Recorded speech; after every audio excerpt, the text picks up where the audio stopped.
नाशिकमध्ये मुसळधार पावसाने जनजीवन विस्कळीत झालं आहे।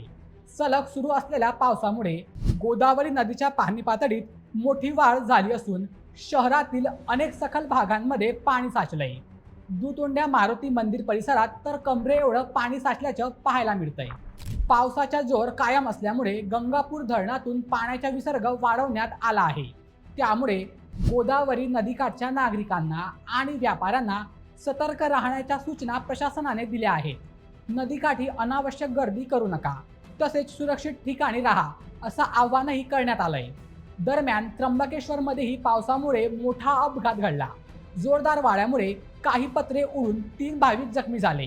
जखमींवर तातडीने उपचार करण्यात आले असून त्यांची प्रकृती स्थिर असल्याची माहिती मिळाली आहे। हवामान विभागाने नाशिक जिल्ह्यात पुढील काही तासही जोरदार पावसाची शक्यता वर्तवली आहे। त्यामुळे नागरिकांनी आवश्यक असेल तेव्हाच घराबाहेर पडावं, नदी नाले आणि धबधब्यांच्या परिसरात जाणं टाळावं, तसेच प्रशासनाच्या सूचनांचं पालन करावं असं सांगण्यात आलंय।